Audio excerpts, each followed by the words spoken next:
ये तस्वीरें तो घाना की हैं, लेकिन दूसरे अफ्रीकी देशों में भी अब सनातन की गूंज है। अफ्रीकी देश कीनिया का ये वीडियो देखिए। सड़कों पर हरे रामा हरे कृष्णा गाती टोलियां मिल जाएंगी, झूमते गाते लोग मिल जाएंगे। केनिया का ही एक और वीडियो देखिए। राजधानी नैरोबी में पार्क में बैठकी लगाकर भजन गाए जा रहे हैं। पार्क में आए लोग भी उसमें शरीक हो रहे हैं, उसका आनंद ले रहे हैं। अफ्रीकी देश तंजानिया की तस्वीर देखिए, जो आपको अपने घर के आसपास के मंदिर का एहसास करा देगी। इस वीडियो में तंजानिया के अफ्रीका हिंदू कम्युनिटी के लोग शिव मंदिर बनाकर वहां पूजा कर रहे हैं। छोटे छोटे अफ्रीकी बच्चे आरती करते दिख रहे हैं। दक्षिण अफ्रीका के डरबन का ये एक वीडियो बताया जा रहा है, ये वाला। यहां हवन चल रहा है। इस आयोजन में कितनी तादाद में लोग जुटे हैं आप देखिए। अभी तक अमेरिका और यूरोप के देशों से आई ऐसी तस्वीरें ही सबका ध्यान खींचती थी, लेकिन अफ्रीकी देशों में भी हिंदू धर्म के प्रति क्रेज बढ़ रहा है, जो भारतीय संस्कृति और सनातन की सॉफ्ट पावर है। सबसे कमाल की बात है कि यहां सनातन की बात कर लीजिए, भारत में हिंदू धर्म की बात कर लीजिए, तो आप कम्युनल करार दिए जाने लगते हैं और दुनिया में सनातन का डंका बज रहा है। घाना में सनातन का डंका तो बज ही रहा है। इसके अलावा वहां पीएम मोदी ने जो किया उससे चीन परेशान हो गया। भारत ने जो डिजिटल पेमेंट का इंफ्रास्ट्रक्चर खड़ा किया है, उसकी चर्चा अब घाना तक हो रही है, यूपीआई की। जल्दी ही भारत की टेक्नोलॉजी का फायदा घाना को भी मिलेगा। घाना में भी भारत यूपीआई को पुश कर रहा है। भारत डिजिटल पेमेंट में के क्षेत्र में घाना के साथ टेक्नोलॉजी साझा करेगा। अभी 7 देशों में भारत का यूपीआई चल रहा है। यह वही डिजिटल पेमेंट का इंफ्रास्ट्रक्चर है जिसे लेकर भारत में पीएम मोदी का यह कहकर मजाक उड़ाया गया था कि गांव मोहल्ले में ठेले वाले डिजिटल पेमेंट करेंगे जी। इसके अलावा भारत और घाना के बीच कई अहम समझौते भी हुए। इसमें सांस्कृतिक मूल्यों के आदान प्रदान पर समझौता हुआ, ट्रेडिशनल मेडिसिन के क्षेत्र में ट्रेनिंग और रिसर्च पर समझौता हुआ। इसके अलावा घाना से critical minerals, defence, maritime security और एनर्जी, इन सब पर समझौता हुआ है। पीएम मोदी ने बताया कि घाना में क्रिटिकल मिनरल्स की इस पर बात हुई है और क्रिटिकल मिनरल्स की माइनिंग के लिए भारतीय कंपनियां सहयोग करेंगी। अभी नई टेक्नोलॉजी के लिए जरूरी क्रिटिकल मिनरल्स पर चीन का वर्चस्व है। साथ ही भारत घाना को वैक्सीन हब बनाने में मदद करेगा। 5 सालों में द्विपक्षीय व्यापार को दोगुना करने पर जोर दिया गया है। यानी जो चीन सोच रहा था कि अरे हम रेयर अर्थ पकड़ के बैठे रहेंगे, क्रिटिकल मिनरल्स किसी को नहीं देंगे, वहां काम शुरू हो गया बॉस, कि कैसे खेला करना है। आप यह भी समझिए कि रणनीति के तौर पर घाना भारत के लिए बहुत इंपॉर्टेंट है, क्योंकि अफ्रीका में चीन भी अपना प्रभुत्व बढ़ाने में लगा है। भारत चीन को टक्कर देते हुए अफ्रीकी देशों को कर्ज देने के मामले में दूसरे नंबर पर है। भारत अफ्रीका के लिए एक प्रमुख डिफेंस सप्लायर देश के रूप में भी उभर रहा है। अफ्रीकी संघ भारत का चौथा सबसे बड़ा व्यापारिक साझेदार है। 2030 तक अफ्रीका देशों तक निर्यात को दोगुना करने का टारगेट भी है। इधर पीएम मोदी अपनी कूटनीति को आगे बढ़ा रहे हैं, उधर भारत की बढ़ती ताकत चीन को चुभने लगी। चीन ने पहले रेयर अर्थ मटेरियल के निर्यात पर रोक लगाकर भारत की ग्रोथ को झटका देने का प्रयास किया। अब चीन की नई साजिश सामने आई है। भारत ग्लोबल मैन्युफैक्चरिंग का हब न बने, मेक इन इंडिया मुहिम कामयाब ना हो जाए और ज्यादा, इसके लिए चीन ने पूरी ताकत झोंक दी है। खबर है कि चीन ने भारत में काम कर रहे सैकड़ों चीनी इंजीनियर्स और टेक्नीशियंस को वापस चीन बुला लिया है। ये सारे चाइनीज इंजीनियर और टेक्नीशियन भारत में आईफोन बनाने वाली कंपनी फॉक्सकॉन के लिए काम कर रहे थे। इससे आईफोन के प्रोडक्शन पर सीधा असर पड़ेगा। चीन की इस हरकत का मकसद साफ है कि वो भारत की फैक्ट्री में प्रोडक्शन की रफ्तार रोककर दुनिया की नजर में यह साबित करना चाहता है कि सप्लाई चेन के मामले में भारत भरोसेमंद पार्टनर नहीं। फॉक्सकॉन से 300 से ज्यादा चीनी इंजीनियर्स लौट चुके हैं। सिर्फ मैन पावर ही नहीं, चीन ने ऐसे मशीनों की सप्लाई में भी देरी करना शुरू कर दिया है जो भारत में मैन्युफैक्चरिंग के लिए इंपॉर्टेंट है। दरअसल अभी भी भारत के कई उद्योगों में इस्तेमाल होने वाली भारी और मॉडर्न मशीनरी चीन से आती है और चीन अड़ंगा लगाता है तो हिंदुस्तानी फैक्ट्रीज में प्रोडक्शन पर सीधा इंपैक्ट पड़ सकता है। चीन तेजी से बढ़ते भारत की टांग खींचने में लगा हुआ है, लेकिन भारत ने भी चीन पर ऐसा पलटवार किया कि चीन तड़प उठेगा। अगले दलाई लामा को चुने जाने के मुद्दे पर भारत ने साफ कह दिया कि जो स्थापित व्यवस्था है उसी के मुताबिक उत्तराधिकारी चुना जाएगा। केंद्रीय मंत्री किरण रिजिजू ने साफ कहा कि तिब्बती बौद्ध धर्म के लीडर को ही उत्तराधिकारी चुनने का हक है, इसके अलावा किसी को अधिकार नहीं है। कल ही तिब्बती बौद्ध धर्म के सबसे बड़े आध्यात्मिक गुरु दलाई लामा ने कहा था कि अगले दलाई लामा को चुने जाने में चीन की कोई भूमिका नहीं होगी। यह बात चीन को मंजूर नहीं है। चीन चाहता कि अगला दलाई लामा वही बनाए और चीन इसे इजाजत दे, लेकिन भारत ने भी क्लियर कर दिया कि तुम चीन बैठो साइड में, दलाई लामा जो कह रहे हैं उसको सुनो। मोदी के विदेश दौरे के बीच चीन साजिशें करने में जुटा है, तो उधर खुद को बचाने के लिए पाकिस्तान इधर उधर दौड़ा भागा घूम रहा है। पाकिस्तान के प्रधानमंत्री शहबाज शरीफ अजरबैजान पहुंच गए। अजरबैजान वो देश है जो भारत के खिलाफ पाकिस्तान का साथ देता है। पाकिस्तान, अजरबैजान और तुर्की की तिकड़ी बनी हुई है जो भारत के खिलाफ चालें चलती है। पाकिस्तान की वायुसेना का चीफ अमेरिका गया हुआ है। पाकिस्तान के फर्जी फील्ड मार्शल असीम मुनीर के अमेरिका दौरे के बाद फिर से पाकिस्तान का कोई आर्मी अफसर अमेरिका गया है। पाकिस्तान में यह भगदड़ इसलिए मची है कि एक तो भारत उसे हर जगह मार रहा है, दूसरी तरफ पाकिस्तान में उसके पाले आतंकियों में ही कुछ आतंकी खुद पाकिस्तान की कब्र खोदने में जुट गए। पाकिस्तान में आए दिन बम फट रहे हैं। कल ही पाकिस्तान के खैबर पख्तूनख्वा राज्य में एक बम धमाके में 4 सरकारी कर्मचारी मारे गए। इससे पहले पाकिस्तान के वजीरिस्तान में कार बम धमाका हुआ था, इसमें 13 पाकिस्तानी सैनिक मारे गए। 2 दिन पहले पाकिस्तान के क्वेटा में भी बम धमाका हुआ, पुलिस थाने में हमला हुआ, बैंक में आग लगा दी गई। पिछले महीने जून में ही पाकिस्तान में 78 आतंकी हमले हो चुके हैं, जिनमें पाकिस्तान के पाले आतंकियों का हाथ बताया जा रहा है। पाकिस्तान में यह सब इसलिए हो रहा है क्योंकि पाकिस्तान सालों से जो आतंकवाद पाल रहा है, वही आतंकवाद अब उसे बर्बाद करने में जुटा है। अपनी इस बर्बादी को देखकर भी पाकिस्तान हालांकि सुधर नहीं रहा। वो हाफिज सईद और मसूद अजहर जैसे उन आतंकियों को पाल रहा है जो आतंकवादी भारत को जख्म देने के लिए पाकिस्तान ने बनाए। ऑपरेशन सिंदूर में तो हाफिज सईद और मसूद अजहर के रिश्तेदार निपट गए, लेकिन ऑपरेशन सिंदूर का दूसरा पार्ट शुरू होगा तो हाफिज सईद और मसूद अजहर को भी ठोकने का नंबर आ जाएगा। फिर से भारत की मार खाने का डर तो पाकिस्तान के अंदर है ही, क्योंकि आप देखिए कि जो बिलावल भुट्टो कल तक पानी पर खून बहाने की धमकी दे रहा था, वो बिलावल भुट्टो अब दोस्ती करने की बातें कर रहा है। यही बिलावल भुट्टो याद है ना, कैसे कहता था कि खून बहेगा, ये होगा, वो होगा, हम ये कर देंगे, वो कर देंगे। अब कह रहा है कि हम शांति चाहते हैं। शांति चाहते हो तो इसीलिए इसको बिलावल भुट्टो को पाकिस्तान का पप्पू कर, और हमारे यहां ओवैसी इसको तगड़े से रगड़ चुके हैं। शशि थरूर ने भी इसकी क्लास लगाई थी, लेकिन पाकिस्तान को बेइज्जती की इतनी आदत पड़ चुकी है कि अब उसे बेइज्जती का एहसास ही नहीं होता। वो सुन्न पड़ चुका है। कोई थप्पड़ भी मार के जाता है तो उसको पता ही नहीं चलता, उसको लगता है ये तो नॉर्मल है, बेइज्जत होना कौन सी बड़ी बात। खैर, वर्ल्ड डिप्लोमेसी में क्या चल रहा है वो आपको बताया। अब आपको बताता हूं भारत की पॉलिटिक्स में क्या चल रहा है। कोप भवन से बाहर आए केजरीवाल मोदी को छोड़कर सीधे राहुल गांधी के खिलाफ मोर्चा खोल दिए। अखिलेश यादव के नए घर में ऐसा क्या है जो 2027 में योगी का गेम बिगाड़ देगा? यादव कथावाचकों के मुद्दे पर हंगामा मचाते अखिलेश यादव ने अपने घर की पूजा किससे कराई? मराठी ना बोलने वालों को पीटते राज ठाकरे के लोगों का नवभारत पर मराठी टेस्ट हुआ तो क्या रिजल्ट आया? अब ये पूरी पॉलिटिक्स समझाता हूं। प्रधानमंत्री नरेंद्र मोदी 8 दिनों की विदेश यात्रा पर है और यहां भारत में 4 राज्यों में भयंकर पॉलिटिकल घमासान मचा हुआ है। पीएम मोदी को रोकने के लिए बने इंडी गठबंधन के तार अब खुलते जा रहे हैं। अब तो ऐसा माहौल हो गया है कि इंडी वाले एक दूसरे के खिलाफ खुल के तलवारें भांज रहे हैं। उत्तर प्रदेश में अखिलेश यादव अपनी अलग पॉलिटिक्स कर रहे हैं, कांग्रेस तो कहीं पीछे छूटी हुई है। अखिलेश यादव ने पूर्वांचल को साधने के लिए अपना नया आशियाना तक बना लिया। पीडीए के सहारे अखिलेश 27 के सपने बुन रहे हैं। वहीं दिल्ली में हार के बाद केजरीवाल अब कोप भवन से निकलकर बाहर आए हैं। अरविंद केजरीवाल ने तो कांग्रेस को ऐसा झटका दिया कि राहुल गांधी के पसीने छूट गए होंगे। केजरीवाल गुजरात चुनाव की तैयारी करने में लग गए जो कांग्रेस के होश उड़ा देगी। केजरीवाल बिहार में एंट्री करने की बातें कर रहे हैं। बिहार में तो वोटों के लिए भयंकर मारामारी ऑलरेडी मची हुई है। चुनाव आयोग पर तेजस्वी से लेकर कांग्रेस और ओवैसी निशाना साध रहे हैं। चुनाव आयोग के काम करने के तरीके पर सवाल उठा रहे हैं, लेकिन चुनाव आयोग ने जो जवाब दिया है उससे विपक्षी दल सन्नाटे में है। इसी तरह से महाराष्ट्र में हाशिए पर आए उद्धव ठाकरे और राज ठाकरे अब एक होने जा रहे हैं। सोचिए राजनीति में क्या ना हो जाए। बीएमसी चुनाव में कहीं पार्टी का डब्बा ना गोल हो जाए, इसलिए राज और उद्धव मराठी कार्ड खेल रहे हैं।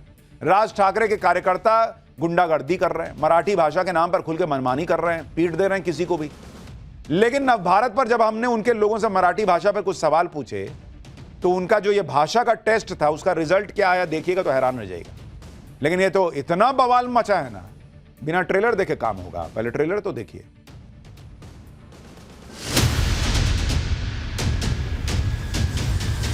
ये पीडीए भवन के नाम से जाना जाएगा। एक राजनीतिक मुद्दा बना दिया गया है, ये गलत है ना। ये पूर्वांचल का इलाका तो रिकॉर्ड बनाएगा ही बनाएगा।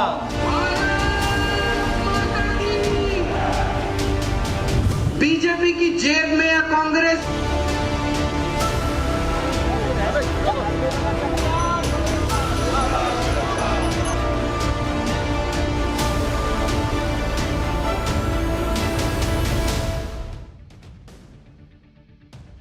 बहुत सारा माल है इसमें, पॉलिटिकल माल।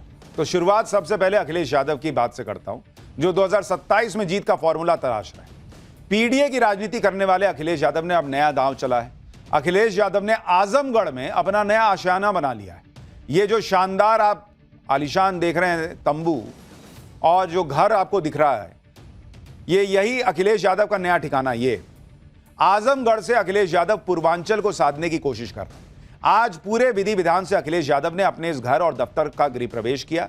ये वही अखिलेश यादव है जिन्होंने अभी कुछ दिन पहले इटावा में कथावाचक कांड पर जमकर पॉलिटिक्स की थी। तब कहा था कि क्या यादव कथा नहीं सुना सकते, लेकिन जब अपनी बारी आई तो अखिलेश यादव ने काशी के ब्राह्मण से गृह प्रवेश करवाया, वो भी एक नहीं बल्कि 5 ब्राह्मणों से गृह प्रवेश करवाया। इसे पीडीए भवन कह रहे हैं। ना पूजा कराने वाला जो है कोई दलित था, ना कोई आदिवासी था, उन्होंने 5 ब्राह्मण बुलाए और पूजा कराई। अब लोग सवाल पूछ रहे हैं कि क्या अखिलेश किसी यादव से गृह प्रवेश की पूजा नहीं करवा सकते थे? सुनिए अखिलेश यादव के घर में पूजा करवाने वाले पंडित जी ने क्या बताया। हम ही ने कराया। अच्छा, आपका क्या? हम ही ने कराया है। अच्छा, कितने ब्राह्मण थे? हमारे पास 5 ब्राह्मण थे। पार्टी से मतलब नहीं है, मैं ब्राह्मण हूँ, उपरेहित बनकर आया था और इनके बुलाने पर। दूसरी बात, वह इटावा की जो व्यवस्था है वो न्यायालय देख है, वह सरकार वहाँ की देख है, वहाँ ये उत्तर प्रदेश की कि कहाँ से क्या हो रहा है। अब इसके बारे में तो वो नहीं कहा। इसको तो एक राजनीतिक मुद्दा बना दिया गया है। ये गलत है ना। अब बताइए, अखिलेश यादव अपने घर की पूजा ब्राह्मण से करवा रहे हैं। लोगों को लगा था इतना हाल में विवाद हुआ है, पीडीए की बात करते हैं, किसी यादव को बुलाएंगे और पूजा पाठ कराएंगे, इसमें गलत क्या था? कराते एक अच्छी मिसाल पेश होती। लेकिन अखिलेश यादव जी जो हैं उन्होंने पूजा ब्राह्मणों को बुला के कराई। अखिलेश यादव दूसरों को जो बातें कहते हैं क्या उस पर खुद अमल नहीं कर सकते थे? अभी कुछ दिन पहले ही अखिलेश यादव ने बागेश्वर बाबा पर आरोप लगाया था कि बागेश्वर बाबा कथा करने के लिए लाखों रुपए लेते हैं, अंडर टेबल पैसे लेते हैं और न जाने क्या क्या। लेकिन अब खुद के लिए आजमगढ़ में शानदार आशियाना बनवा लिया। अखिलेश यादव का यह घर आधुनिक सुख सुविधाओं से लैस है और पूरी तरह से मॉड्यूलर है। आप देखिए, अखिलेश यादव का यह घर 72 बिस्वा यानी करीब 2.25 एकड़ में फैला है। आजमगढ़ के अनवरगंज में यह घर बनाया गया है। घर का नाम अखिलेश यादव ने पीडीए भवन रखा है। घर को 2 मंजिल का बनाया गया है। ग्राउंड फ्लोर पर बड़ा सा मीटिंग हॉल है। फर्स्ट फ्लोर पर अखिलेश यादव रहेंगे। इस कैंपस के अंदर जनसभा भी हो सकती है। यानी अखिलेश यादव ने पूरी तैयारी कर ली है कि वो आजमगढ़ से पूर्वांचल की सीटों पर नजर रखेंगे और 2027 में जीत का रोड मैप तैयार करेंगे। और नया घर बनवाया, इसमें कोई बुराई भी नहीं है। लेकिन जब आप दूसरों से कहते हैं कि बागेश्वर बाबा इतना पैसा लेते हैं, वैसे लेते हैं, अंडर टेबल लेते हैं, तो लोग पूछते हैं भाई आप पैसा लेते हैं, घर बनाते, किसी ने कुछ बोला? वो तो बाकियों की सामूहिक विवाह कराते हैं, गरीबों के लिए खाना खिलाते हैं, ये सब करते हैं। खैर, अखिलेश यादव को सुनिए, गृह प्रवेश के बाद उन्होंने क्या कहा। इस जगह का नाम और इस कार्यालय का नाम पीडीए भवन कर करके रखना चाहिए। ये पीडीए भवन के नाम से जाना जाएगा, क्योंकि पीडीए एकता ही हमें सत्ता दिलाएगी। पीडीए एकता ही हमारे सामाजिक न्याय के राज की स्थापना का रास्ता खोलेगी। आजमगढ़ को ही अपना नया ठिकाना अखिलेश यादव ने क्यों बनाया, यह भी आपको बताता हूं। अखिलेश यादव की पार्टी यूपी के पिछले 2 विधानसभा चुनाव हार चुकी है। हालांकि लोकसभा चुनाव में अखिलेश यादव का पीडीए वाला दांव चला था और अब इसी पीडीए वाली पॉलिटिक्स को अखिलेश यादव नए सिरे से आजमा रहे हैं। सत्ता में वापसी के लिए पूर्वांचल बहुत महत्वपूर्ण है। 2017 के चुनाव में बीजेपी ने पूर्वांचल में 114 सीटें जीती और समाजवादी को मात्र 16 सीटें मिली थी। 2022 में बीजेपी की सीटें घटकर 86 हो गईं और 2022 में समाजवादी पार्टी ने पूर्वांचल में 55 सीटें जीत ली। 2024 के लोकसभा चुनाव में बीजेपी गठबंधन को पूर्वांचल में 9 सीटें मिली, जबकि 2024 लोकसभा चुनाव में इंडी गठबंधन ने 12 सीटें जीती थी। इसी वजह से अखिलेश यादव पूर्वांचल पर फोकस कर रहे हैं। आजमगढ़ को समाजवादी पार्टी का गढ़ माना जाता है। धर्मेंद्र यादव आजमगढ़ से सपा के सांसद भी हैं। कुल मिलाकर अखिलेश यादव सोच रहे हैं कि लोकसभा चुनाव में मिली बढ़त को अगर पूर्वांचल में बरकरार रख लेते हैं तो शायद 2027 में योगी आदित्यनाथ का जो विजय रथ है उसको रोक पाए। अखिलेश यादव तो इतने कॉन्फिडेंट हैं कि कह रहे हैं कि 2027 में पूर्वांचल रिकॉर्ड बनाएगा। सुनिए अखिलेश यादव को। जो बीजेपी की तरह घबराहट दिखाई दे रही है, ये लग रहा है कि इस बार 27 में रिकॉर्ड बनने जा रहा है, रिकॉर्ड। ये पूर्वांचल का इलाका तो रिकॉर्ड बनाएगा ही बनाएगा। इस बार देख लेना, गाजियाबाद से लेकर के गाजीपुर तक और सहारनपुर से लेकर के सोनभद्र तक केवल पीडीए, इंडिया गठबंधन और समाजवादी पार्टी ही दिखाई देगी। यूपी में अखिलेश यादव नए नए फॉर्मूले खोज रहे हैं और अखिलेश यादव के प्लान ऑफ एक्शन में कांग्रेस कहीं नहीं दिख रही। इसी तरह से अरविंद केजरीवाल की राजनीति में भी कांग्रेस के लिए कोई जगह नहीं। दिल्ली चुनाव में हार के बाद अब केजरीवाल एक बार फिर से एक्टिव हो रहे हैं। केजरीवाल ने गुजरात चुनाव को मिशन बना लिया है। वो गुजरात जो बीजेपी का गढ़ है। इसके बाद भी केजरीवाल लगे हुए हैं और दावा कर रहे हैं कि इस बार गुजरात में आम आदमी पार्टी की सरकार बनेगी। गुजरात में केजरीवाल बीजेपी के साथ साथ कांग्रेस पर भी हमले बोल रहे हैं। केजरीवाल ने गुजरात में एक बार फिर दोहराया कि कांग्रेस के साथ उनका कोई गठबंधन नहीं है। केजरीवाल को एक बार सुनिए, फिर बताऊंगा कि केजरीवाल ने ऐसा क्या कह दिया कि राहुल गांधी परेशान हो गए होंगे। हमारा कोई गठबंधन नहीं है कांग्रेस के साथ। नहीं, कोई गठबंधन होता तो विसावदर में चुनाव क्यों लड़े वो लोग? विसावदर में वो हमें हराने के लिए आए थे। बीजेपी ने कांग्रेस को भेजा था, इनको हराओ, इनके वोट काटो। कांग्रेस ने ढंग से काम नहीं किया, खूब डांट पड़ी बीजेपी की उसके बाद उनको, कांग्रेस वालों को, तुम ठीक से काम नहीं करते हो। वो इंडिया अलायंस लोकसभा का था, अब हमारी तरफ से कोई नहीं है। भाई केजरीवाल साहब ने तो खुला कह दिया इंडिया अलायंस वगैरह कुछ नहीं है, हमारी तरफ से खत्म है इंडिया अलायंस। और वो कह रहे हैं कि भाई कांग्रेस गुजरात में हारती है तो बीजेपी डांटती है। केजरीवाल ये जान चुके हैं कि कांग्रेस का साथ लेने से उनको कोई फायदा हुआ नहीं।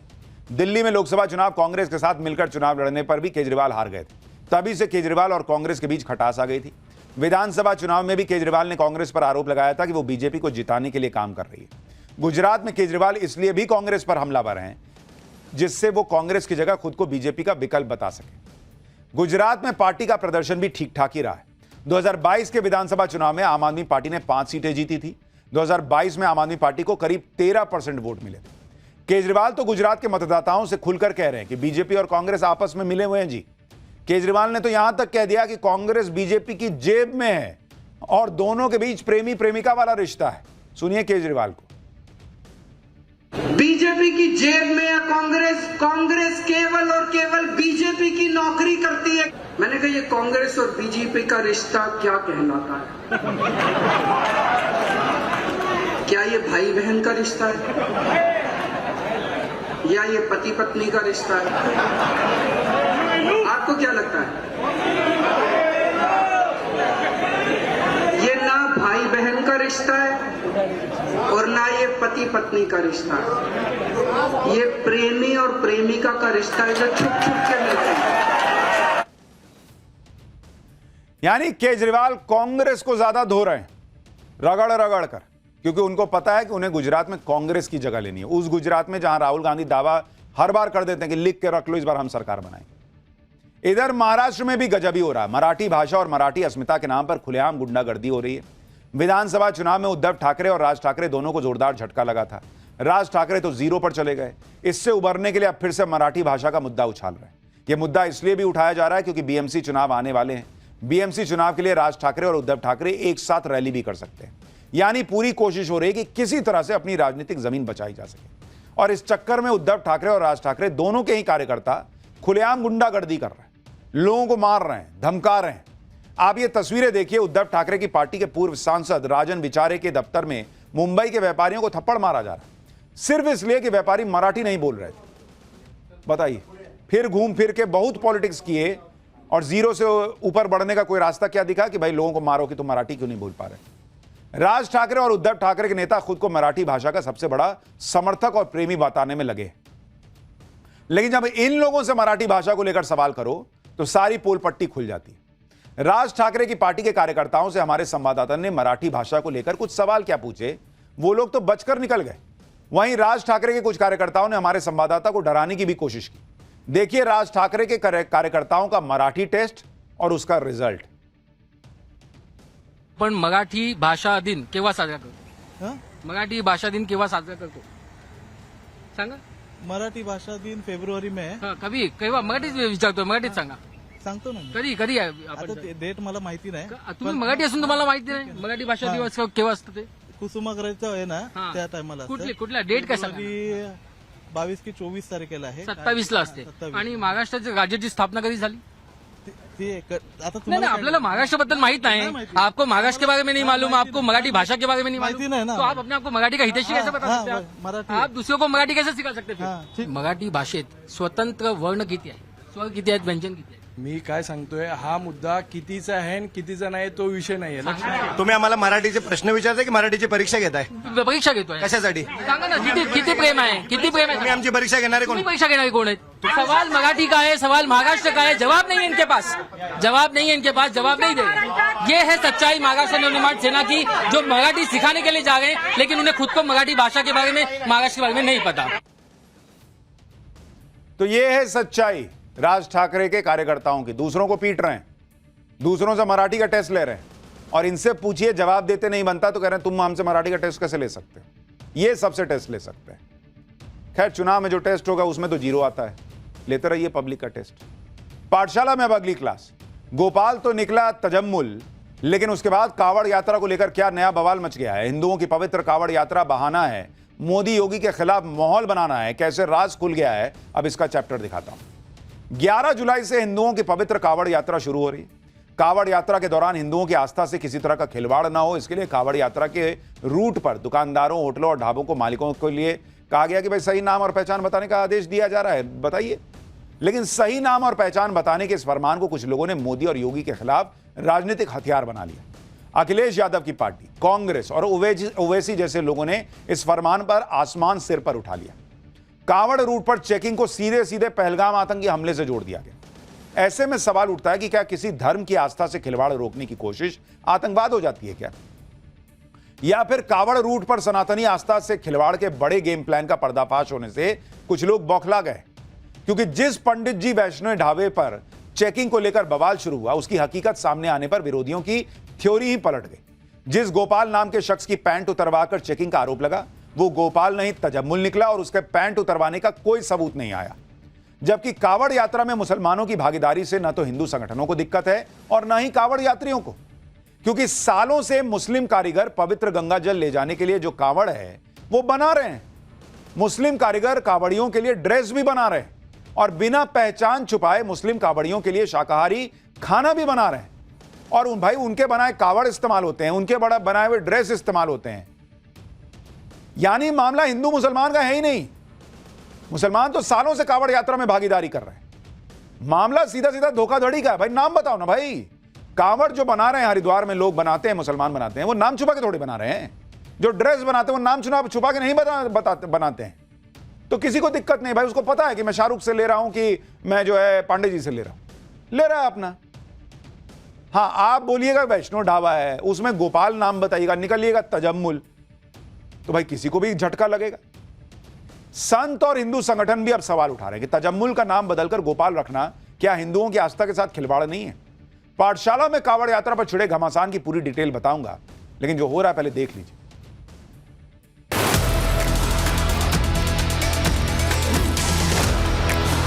भारतीय जनता पार्टी और आतंकवादियों में कोई अंतर नहीं है।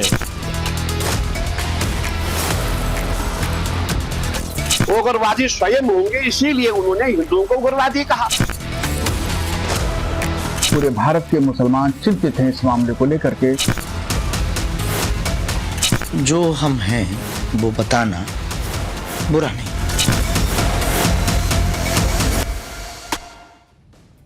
कावड़ यात्रा को एक ढाबे की चेकिंग को लेकर जो बवाल शुरू हुआ और उसके बाद हिंदू मुसलमान का नैरेटिव सेट करने की कोशिश हुई, उसकी पूरी सच्चाई हमने कल पाठशाला में आपको बताई थी।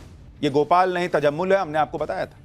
मुजफ्फरनगर के जिस पंडित जी वैष्णो ढाबे पर हिंदू संगठन की चेकिंग के दौरान समाजवादी पार्टी और ओवैसी ने पैंट उतरवाकर चेकिंग के आरोप लगाए, उसकी सच्चाई भी खुद पीड़ित बताए जा रहे शख्स ने सबको बताया कि कैसे उसका नाम तजम्मुल से बदलकर गोपाल रखा गया। अब आप खुद सोचिए, अगर तजम्मुल गोपाल बनकर पंडित ढाबा चलाए और पहचान छुपाकर कावड़ियों को खाना खिलाए तो क्या इसे सही ठहराया जा सकता है? लेकिन बवाल तो मचाना था तो मचा दिया, क्योंकि भाई मुसलमानों का वोट चाहिए। माहौल बना दो कि मुसलमानों को टारगेट किया जा रहा है, चेकिंग करने वालों को आतंकवादी ठहराया जा रहा है। इसमें अखिलेश यादव की पार्टी के नेता सबसे आगे। कल एसटी हसन ने ढाबों की चेकिंग करने वालों की तुलना आतंकियों से की। आज सपा नेता रविदार मेहरोत्रा भी इसी लाइन पर बोल रहे हैं। आप दोनों को सुनिए, फिर कावड़ यात्रा को लेकर हिंदू मुसलमान के नैरेटिव को सेट करने वालों की पोल खोलने वाली तस्वीरें दिखाऊंगा। कांवड़ यात्रा के समय